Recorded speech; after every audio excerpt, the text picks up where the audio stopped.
Okay, delighted to say that as part of our GAA Embedded show, we are going to have Balls alumnus Maurice Brosnan with us every weekend, but no longer full-time with Balls, Maurice, but now just spending 20 to 40 hours of watching live GAA in Melbourne every week. That's basically how you've kind of spent your couple of years out of the country.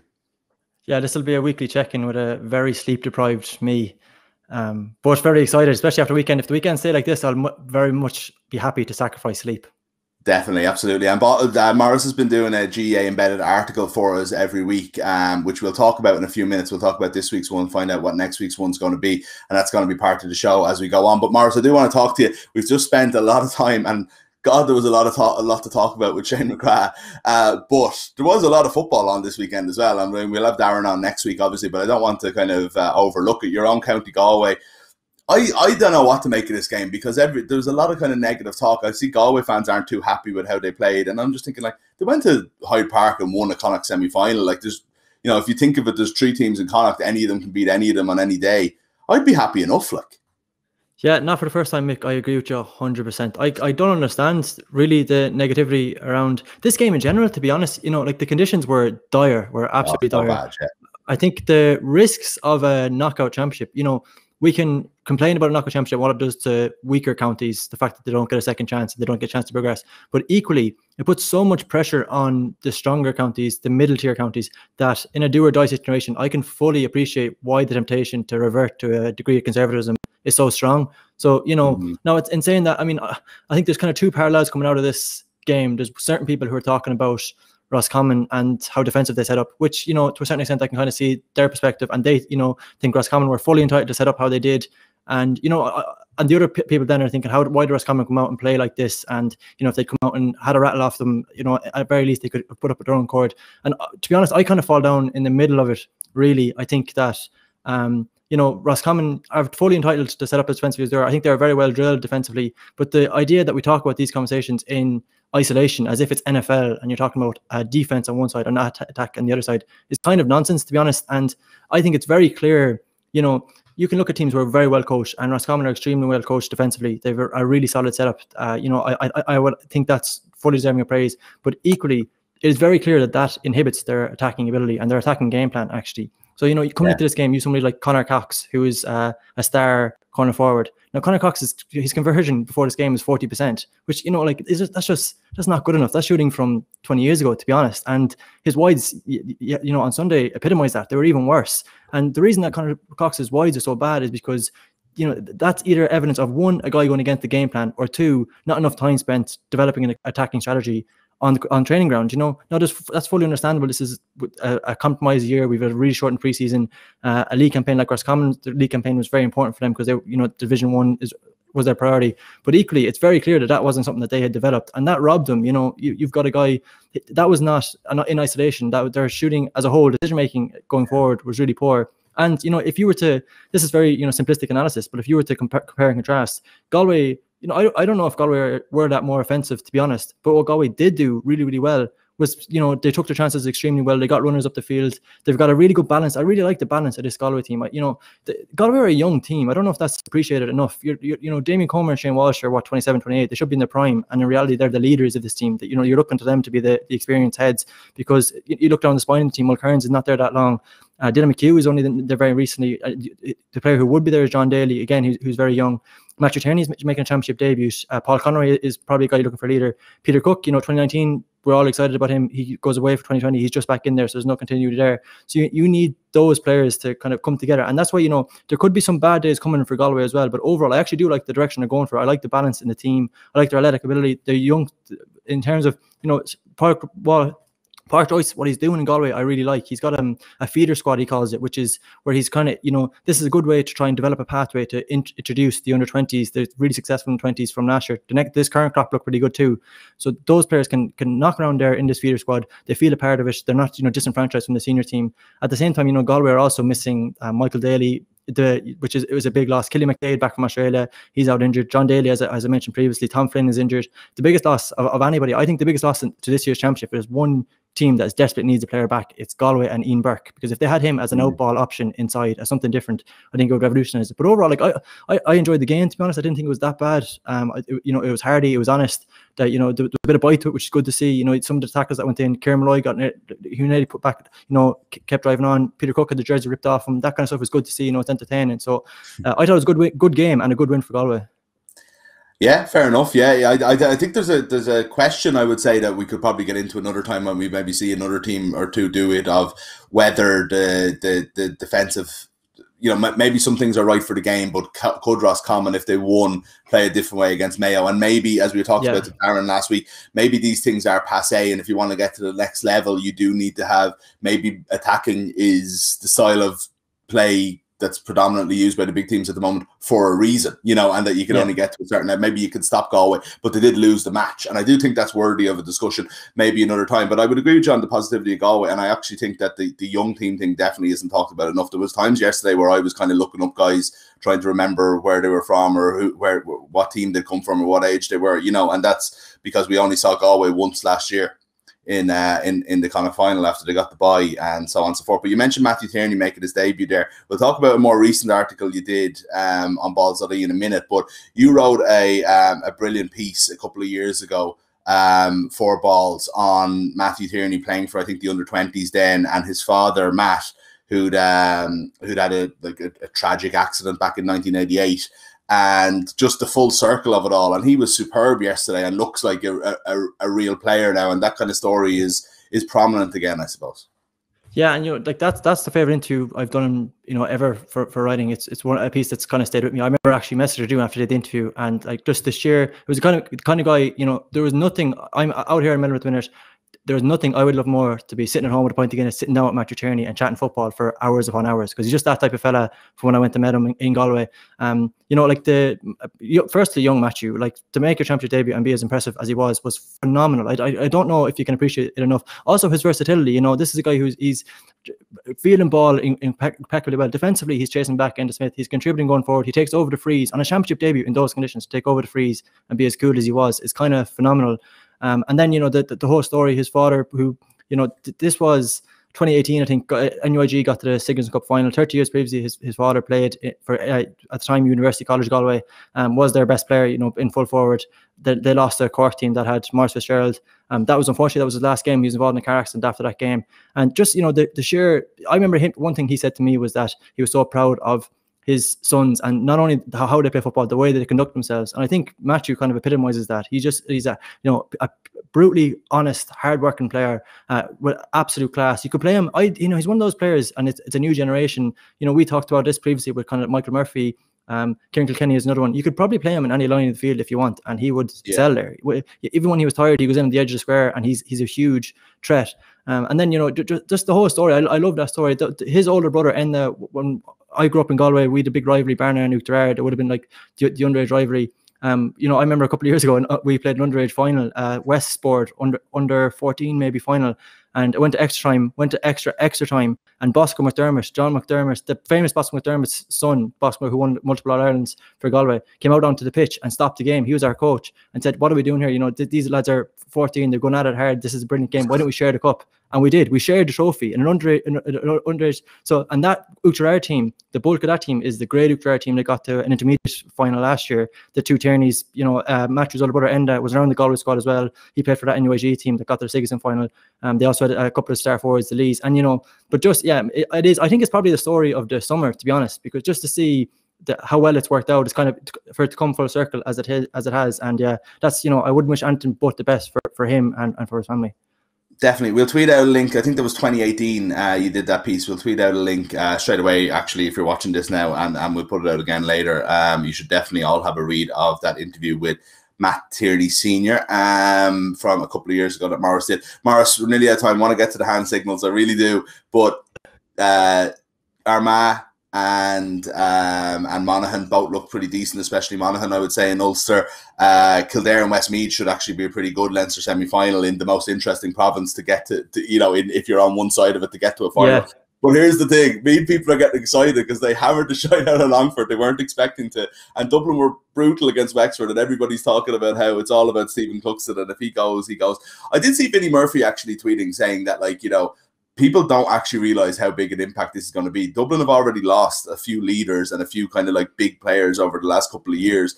You know, you lose Jack McCaffrey, Paul Mannion, whoever it might be, over, like, you know, any team is going to be affected by losing, you know, players like that. And if you lose possibly the most important Gaelic football player of all time on top of that, eventually something is going to give. But, you know, let's nip the Meath optimism and the buzz straight away first.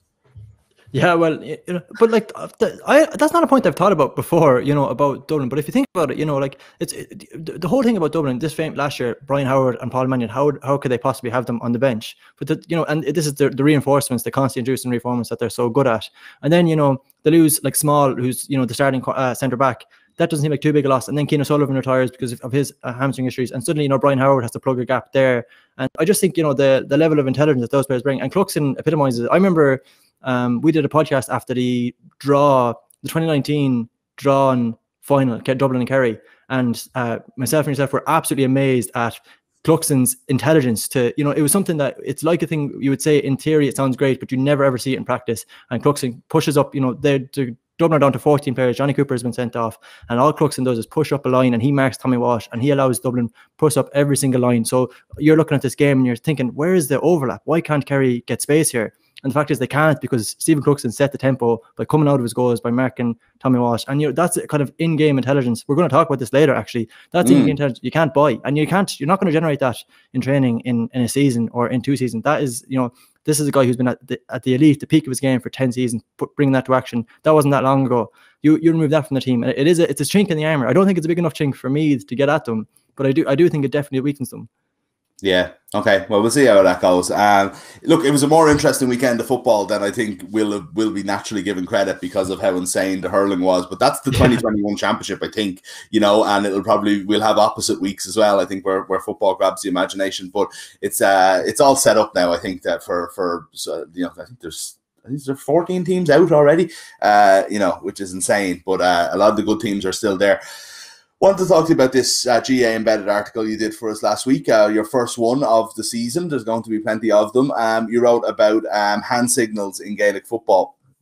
And I suppose we're talking about, you know, a bit of a grey area of analysis over the years still, where everything else is so hyper done. But I think maybe one that's maybe easier found out about and countered, I suppose, than people would think. Yeah, exactly. Yeah. So, you know, you're right to say it's a grey area, because there's no, like, what's your metric to measure hand signals, you know, or on-field communication? There is none. You know, it's a totally ambiguous area. One of the examples I gave in the piece was NFL analysts talking about what is the one thing that statistics can't measure? And Warren Sharp, who does a bunch of stuff for a lot of teams actually in the NFL, said, you know, it's on-field communication, it's audibles, it's reactions to certain screens. The example, I mean, you know this yourself, the perfect example is Tom Brady, like his ability to read defensive line and pick a gap. And, you know, that's just, it is intangible, but at the same time, it's also, you can analyze it. And, you know, like, I don't think hand signals there's nothing new there. You know, this is going back to the 80s where, you know, the Kerry had stuff where their goalkeepers bending down to tie laces, or, you know, I remember I did a piece a couple of years ago about Dave Fitzgerald when he started out in the Fitzgibbon, and he'd have a water bottle and a cap in his hand, and depending on which one he held up, the goalkeeper was the puck at either side. You know, this is old hat stuff.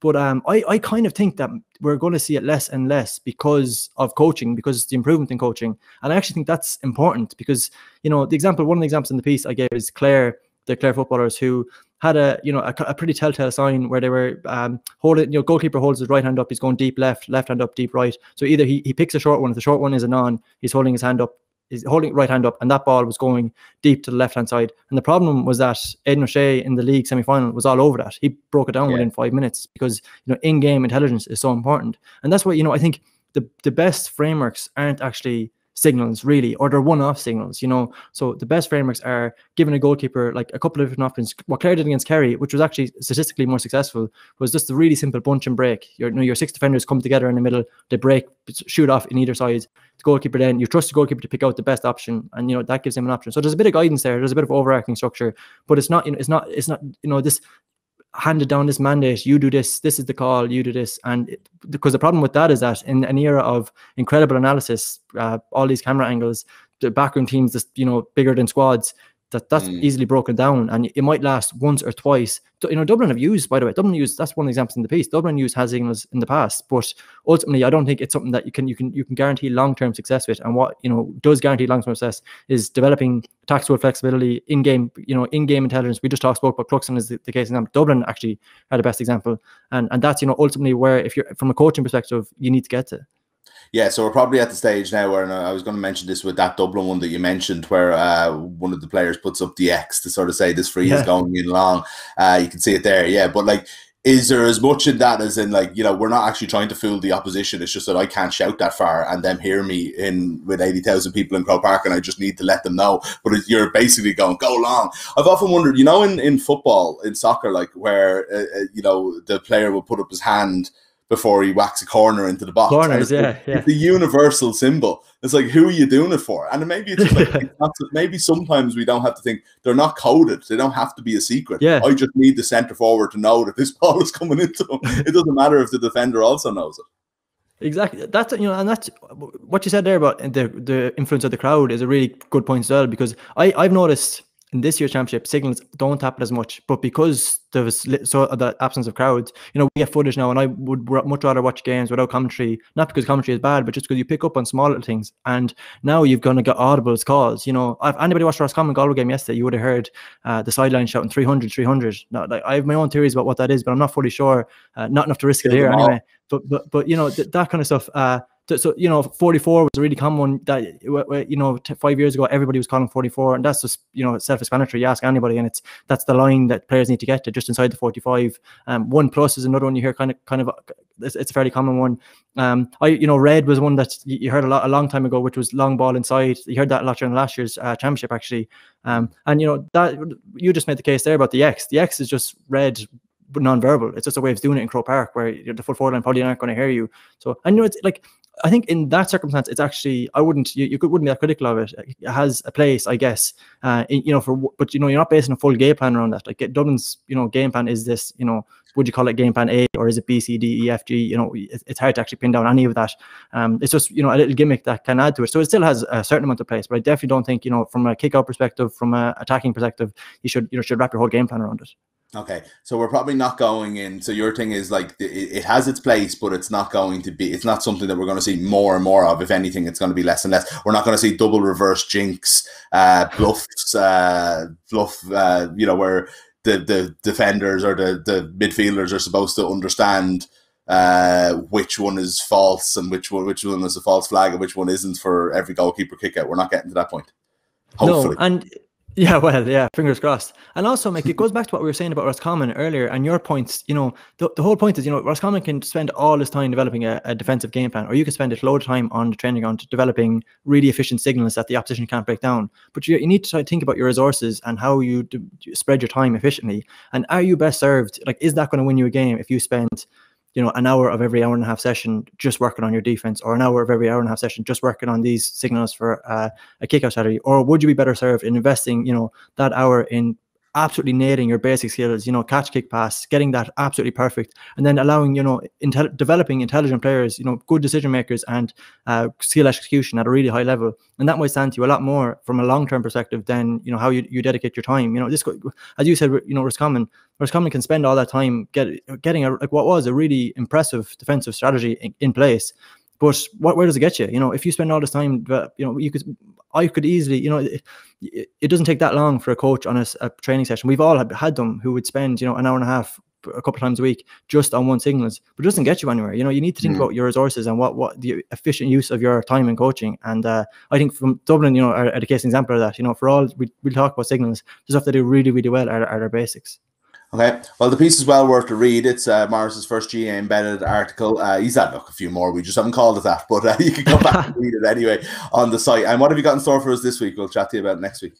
I'm thinking about something along that idea of how teams execute their basics and how integral it actually is to games. You know, you can see, like, you know, teams somebody will burst themselves, put so much effort into making a full field run. They'll get a 3v2 overlap, and a bad hand pass loops too wide, and it kills, you know, a really good goal chance. From a tackler perspective, you know, you get players who, you know, 40, 50 minutes in, lazy tackles, and that's not down to fitness. That's just down to, you know, basic executions. And it's a cliche, and people kind of roll their eyes when you say, you know, the thing that separates Dublin apart is that they are so good at their basics. But it's a cliche because it's true. You know, Dublin, the use of their hand pass, for example, their kicking ability, and that's, you know, that was, if there was any red flag from the game yesterday, that's the stuff that would worry about Dublin. You know, their execution of basics was pretty poor. Now that could just be down to, you know, I'd say they're peaking for probably another month's time, and maybe, you know, that was inflated their thinking yesterday. But yeah, I think something along those lines. Okay, well, great stuff. We look forward to that. Keep an eye on Balls.ie for that one over the course of the week. Just trying to get you sort of embedded, to borrow the word, in sort of the GAA tactics, and just look at it a little bit deeper than we have for those of us who maybe watch the game on a more superficial and surface level than Maurice does. We like to get, you know, so we can have something to talk about, pretend we know a little bit more than we do. Before I let you go, Maurice, right, one of the things that was, you know, that was very close to your heart during your time with Balls.ie was the Rolling All-Stars, something that we're doing with PwC this year again for their 50th anniversary of the All-Stars this year. We'll be launching it this week. Hurling and football, we'll be running it all the way through the year. The idea, of course, being that we pick an All-Star team after every round of the championship, and therefore kind of don't forget the early round. Somebody has to do something to get somebody out of. Somebody has to have more consistent performances to get somebody out of the team. There is a team there that's already picked that, you know, you hold on to the shirt, if you will, so that it's not all picked in, you know, the middle of September or whatever it is, when everybody only remembers the final. You used to have a lot of impact on this. We're all struggling without you. We're having conversations all weekend. Nobody knows. The hurling especially is like, there could be 60 lads already in this team, and there's only about 6 or 7 viable teams, which is shows you the standard. If I was to give you one player veto, or not veto, but the kind of a defining vote on both hurling and football, who must be in the Rolling All-Stars week 1 starting tomorrow? Yeah, like, that's a really good question. And I think the important thing to note for people who aren't familiar with this concept is that this isn't a All-Stars predictions. This isn't, you know, you're looking at somebody like David Clifford, who was very good against Clare, and you think, oh, well, he's definitely going to get an All-Star. This is, if you were to give the weighted performance that we've seen so far this year, who should be in it. And, you know, with that in mind, you know, there are players, there are obvious ones that I could opt for here and say he has to be in it. But the one for me, for football anyway, is Cian Farrell from Offaly, the full forwards from Eden Derry. He scored 8 points yesterday against Kildare, scored 7 points week 4 against Louth, you know, at 21-year-olds. People might be familiar with, he was earmarked very early on as an up-and-coming young player, and then he was actually amazing in the Citizen Cup last year for Carlow IT, but after the final he had that freak injury where he stood on glass and needed surgery and was out for the year. Comes back in this year, and I just, you know, we talked earlier about, like, honest but talented players, and he just epitomizes that for me. I actually think, for anybody who saw the Kildare game yesterday, you know, the very first 8 minutes in, the ball goes in long. Mark Dempsey he's not facing the ball, he's pulling at Cian Farrell, and if Cian Farrell goes down there, that's a black card. You know, it's a stonewall black card. He's on the edge of there's no other defender there. But he doesn't. He tries to stay on his feet and he kicks the ball wide after being fouled, and he doesn't even get a free, which, you know, says its own self. But if anybody hasn't seen, if you're not familiar with Cian Farrell, just go and watch his, I think it was his first score from play just before the water break, left-footed points, the dummy left, which was out of this world, comes back in straight on his laces, puts the ball over the bar. There's a big fight in the sideline just before the water break. Then he wants nothing to do with it, goes over, gets his ball, comes back and finishes with 8 points. So yeah, I think Cian Farrell, based off the last 2 games for Offaly, you know, he's you know, Offaly got a lot of praise for their style, but they do get numbers back as well. And sometimes he's the lone player up there, a lone out ball, and that can be a difficult place to do. But I thought he gave Dempsey a real tough day yesterday.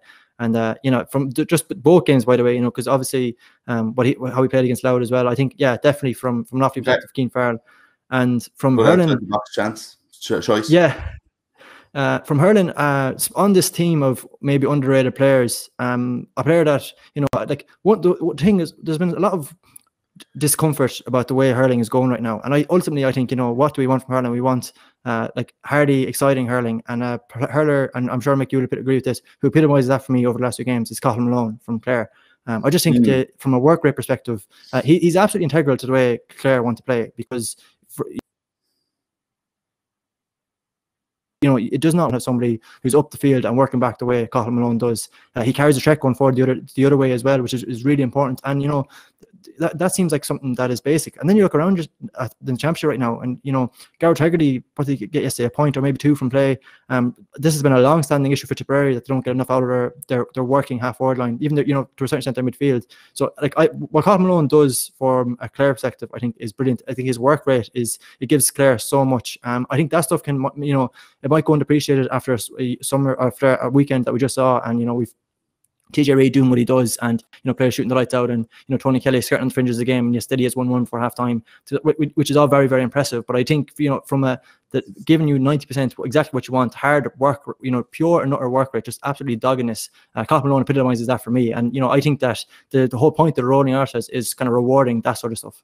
Yeah, absolutely. Yeah, look, I mean, I spoke to Shane about that kind of player when we spoke last week's show, and Colin Malone and Dan McCormick were the two players that we mentioned. And Dan McCormick got man of the match yesterday, and Colin Malone in your rolling all-stars team. I have to say though, like, that's a classic Maurice pick, because my two veto picks or whatever would be Sean O'Shea and Danny Sutcliffe, which is a little bit more marquee forwards. Pure classic hipster picks. Room for all these types of players on the team. Maurice, thanks a million for joining us. We'll chat to you next week. I think we'll probably be talking a little bit more hurling to make up for the football talk that we'll be doing with Darran O'Sullivan next week. But thanks for joining us, and everybody keep an eye out on Balls.ie for Maurice's article this week.